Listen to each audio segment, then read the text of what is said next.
Hello, welcome to White Birch Tarot and Astrology. This is a reading for the new moon in Taurus, which happens tomorrow, Sunday, April 27th, about 3:31 p.m. That's New York time, so Eastern U.S. time, so adjust your time accordingly. I'm a little late, as usual, but better late than never. I just wanted to read a really quick quote. This is from a woman. Her name is Maria Popova. Popova. She has a thing you can subscribe to where you get email things, emails, not email things. It's called The Marginalian, and it's fascinating. It's all different writings from different people. She puts it all together. Anyway, she said this. She said, "We have two options only, bow or break." And then someone named Winifred Nimrod answered her and said, "I am learning there is a third option, bathe." So I thought that was kind of interesting. Bow or break. Kind of reminded me of this energy. Here's my pencil. So we have a new moon in Taurus, which is here at 7 degrees. And we still have that grand square, also called the Grand Cross, which I talked about, I think, last time I posted. Yeah. And that's between the sun and the moon in Taurus, Mars in Leo, Black Moon, Lilith in Scorpio. Let me get down to the paper here. And Pluto in Aquarius. These are all the fixed signs. If you ever, I should have pulled out the Wheel of Fortune card. In a lot of decks, like especially the Rider-Waite and some of the other more traditional decks, they have those 4 figurines in the corners. The eagle is Scorpio. The person's face is the water bear, which is Aquarius. The lion is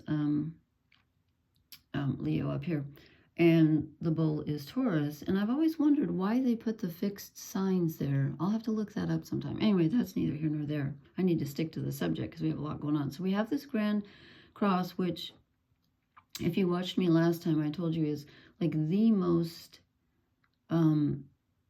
what's the word? The strongest aspect you can get in astrology. It's called the make or break aspect. It's that powerful, truly.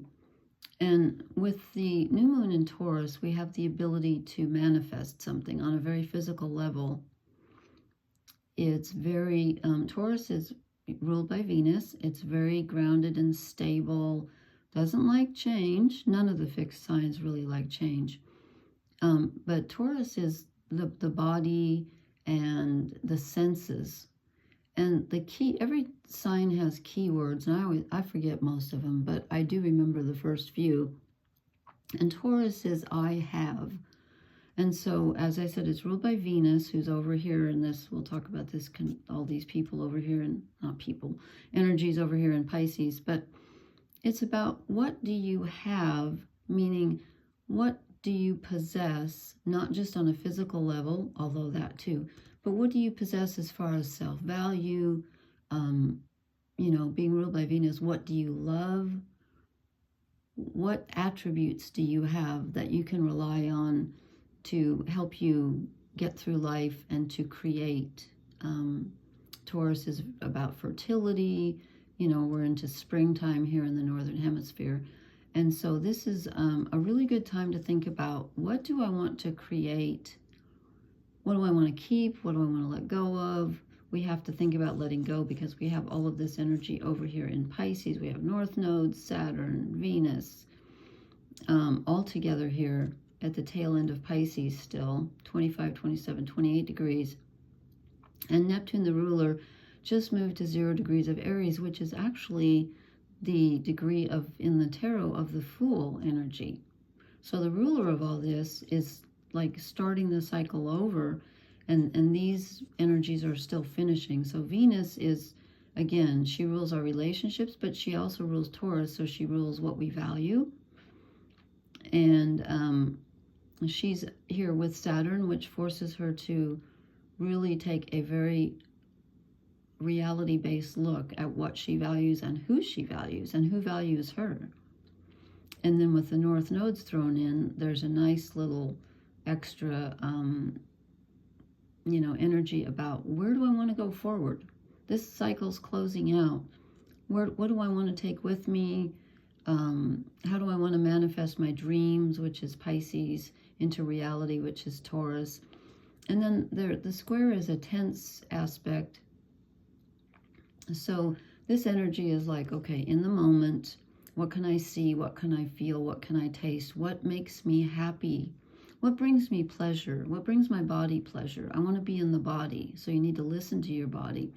And this is generally a really stable energy. But with this square, throws it off just a bit because it's squaring Mars and Leo.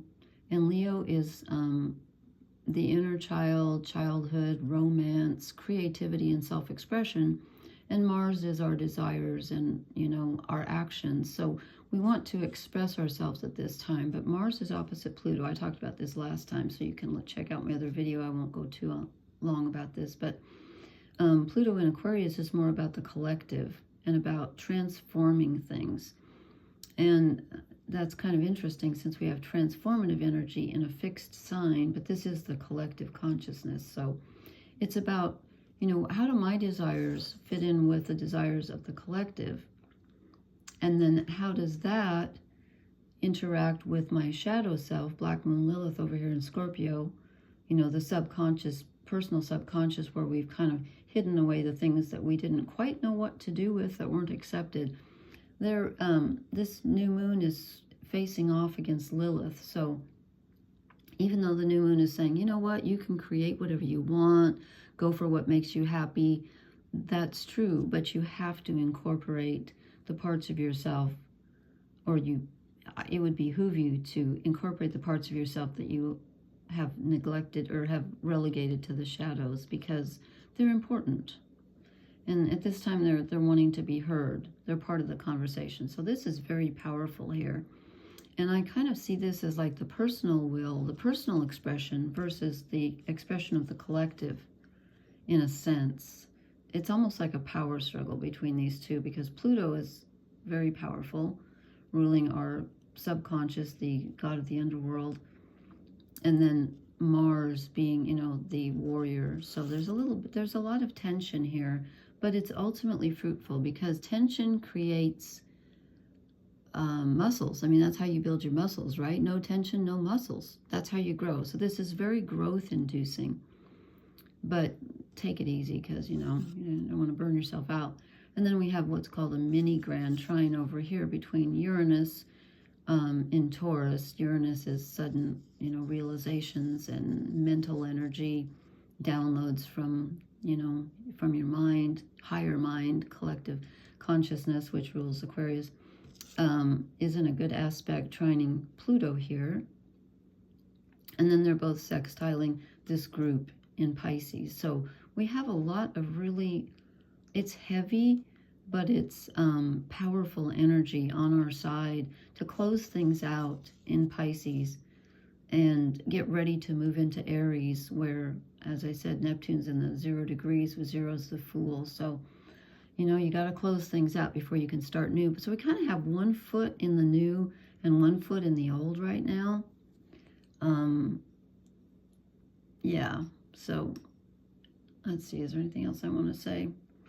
No, we'll talk about it as we go along. I think that's probably enough. And actually, I think I pulled too many cards. I feel like I should be getting money from Lubriderm here. I'm not advertising anybody. It just happens to be on the table. Okay, anyway, this is the Liz Green Mythic Tarot. I was going to do the Cross of Truth. They didn't want to come out that way, so they look kind of grim, but honestly, they're not, because this is a fruitful time, but, you know, it's always, sometimes it's not easy to get there. Oh, let me put this on one. Okay, so we started out, we get the 8 of Cups. Actually, you know what? I should put this down a bit, because these cards are so tall. Or long, or whatever. Maybe I can go one more.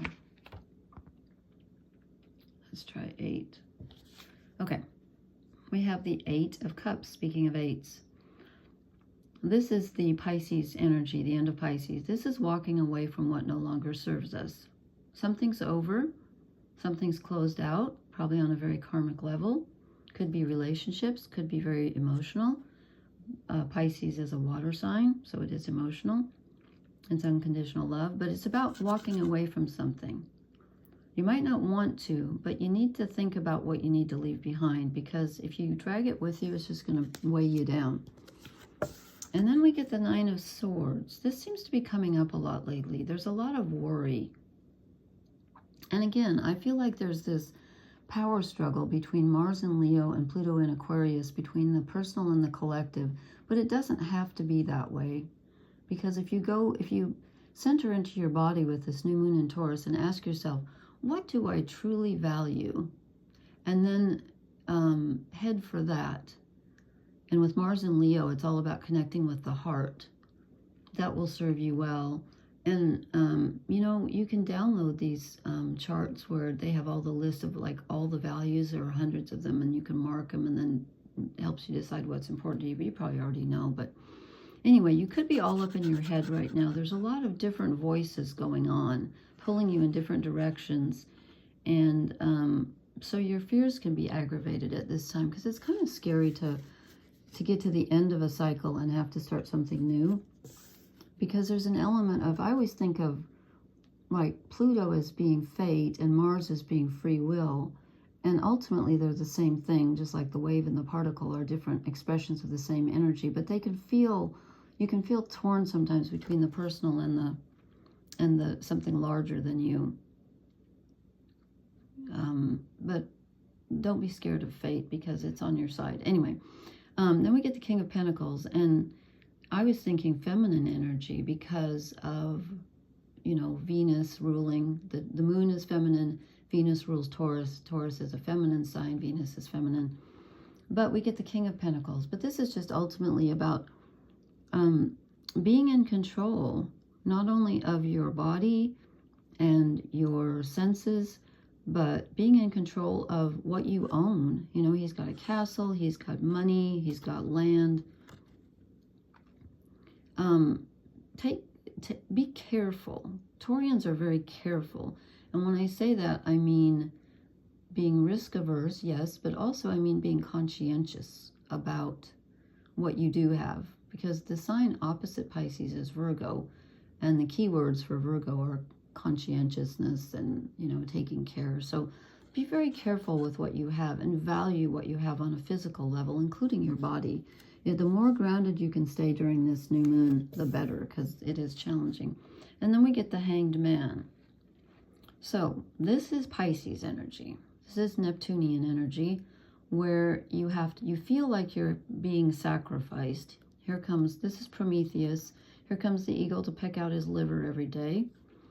And he's not particularly enjoying it.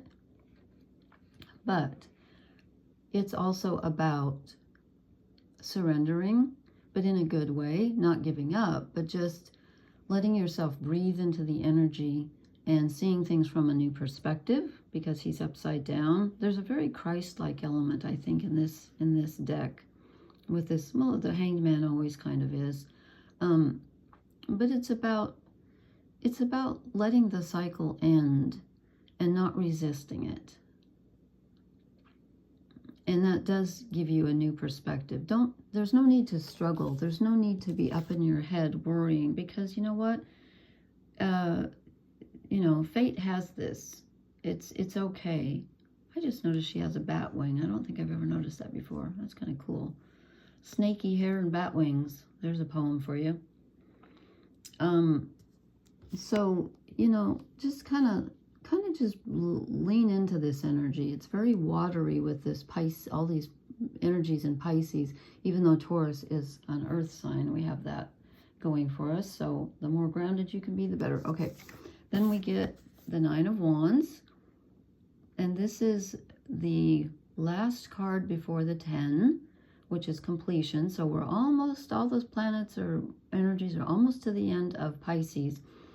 We might feel like, you know, we're being sacrificed on a rock, but we can see the end goal. Here's what we want. There's home. This is home. And we're almost there. It's like one more obstacle. Venus is facing off with Saturn, and Saturn is saying, you got to make this real. Are these relationships real? Are these values real? Are you doing what you want? Are you valuing what you want to value? Are you being valued by your life or the people around you? If not, walk away. And then we get the Five of Cups, more emotional energy. So this is very kind of reminiscent of the Eight of Cups. She's walking away. This person's being abandoned, being left. So there could be a sadness here. Again, something is leaving, and you might not want it to leave, but ultimately it's for your highest good. And sometimes you have to accept things that leave even when it doesn't feel like it's for your highest good.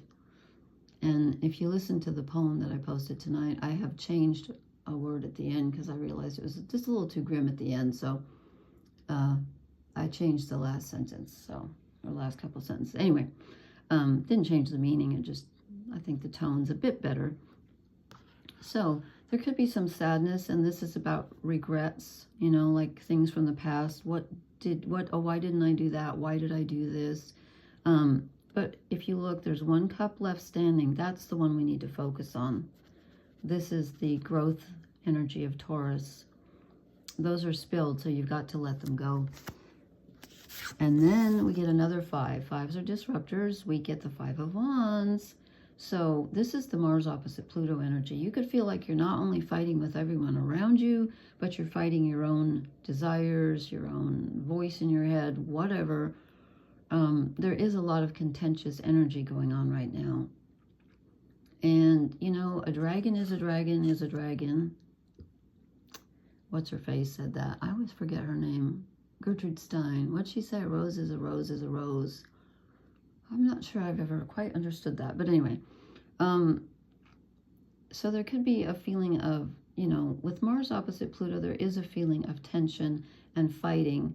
And I don't know about you, but my God, the people around me lately in my daily life, not so much the people that I really truly care about, but just people that I've run into, wow, they've been very, people are crabby right now. I think it's an emotional new moon. Anyway, so watch your temper there. And then we get the Eight of Swords. We have the 8 and the 9 of Swords. So this is feeling like you have two choices, neither of which feel perfect. And you're in some kind of despair about that. And the new moon is about making choices, about where do you want to put your energy going forward. So this is telling you two things. One, there's a third way. You don't have to go that way or this way. The other thing is the answer might not be found to your left or your right. It might be found just inside you. So again, sit with your body, sit with your desires and your values and what just feels good to your body. I think of nature and food and whatever soothes you. If only I could eat. So there's a lot of tense mental energy going on right now, and that's kind of surprising in a way, because with the two we've got Jupiter and Gemini. Okay, that does expand. I can't point here. It does expand our thinking. Jupiter expands everything he touches, and he's been in Gemini for a while. I didn't write the degrees there, but he's at 20. Okay. So worries can be magnified at this time, as can pleasant thoughts, And then the other air sign we have here is Pluto in Aquarius, and Pluto is transformation, whether you like it or not, letting go of the old, something new being born. So that could explain why we have so many sword cards that are just like, oh my God, what do I do? Well, you're not going to figure it out mentally. You can think, obviously, but that's not really where the key is. The key's in your body, your heart, your soul, your values. Okay, then I didn't pull any shadow cards because I felt like, oh, who needs shadow cards? But I was going to pull one fairy card, but I ended up pulling 3. So we get the Prince of Light. Okay, this is pure potential. This is like Neptune being at 0. And I was kind of surprised to get masculine energy, but the sun and the moon are together with the new moon, and the sun is masculine and the moon is feminine, so there is a balance. So this is about starting from zero again. There's a lot of Fool energy here, even though we don't have the Fool exactly. But this is starting from zero and deciding, you know, again, what do you value? What do you want to create? And then we have the Fairy of Youth. And this is, I think this is Mars and Leo. I think this is about getting in touch with your childlike innocence. You know, what really breathed life into you when you were young? That might be very helpful right now. And that could also be partly why we get the Hanged Man. It's like, you know, stop looking at things from an adult perspective. I'm not saying to be childish, but you can be childlike. And then we get the card right after it. That was 32. This is 33, the Fairy of Growth. So we are evolving something, perhaps even some painful childhood energy that needs to be transmuted. And then will, you know, help us in our path going forward. We're growing. Let me see if it says anything different in the book. Let's see what the keywords are here. Movement, growth, and revisioning process, okay?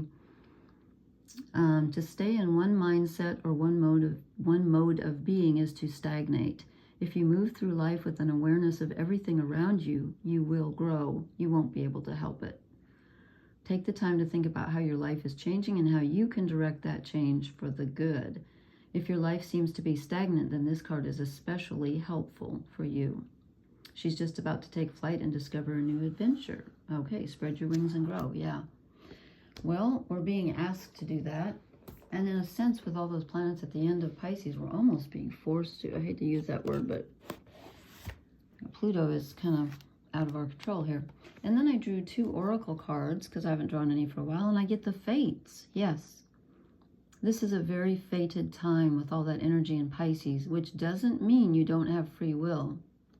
It doesn't mean that at all. In fact, you know, it's counterintuitive, but the more fated things are, the more your free will is involved. Because if you follow your heart, you are doing exactly what the universe wants you to do. And we get co-create, which is also perfect for this Taurus energy. There's another egg. You know, this Prince of Light is holding the egg. Oh, there's 2 eggs. He's got an egg too. So there's 2 eggs, and now we have 3 eggs. 3 eggs in one. So this is pretty much what it looks like. This is a time when you get to decide, not mentally so much, but with your body, with your desires, with your values, what do you want to create?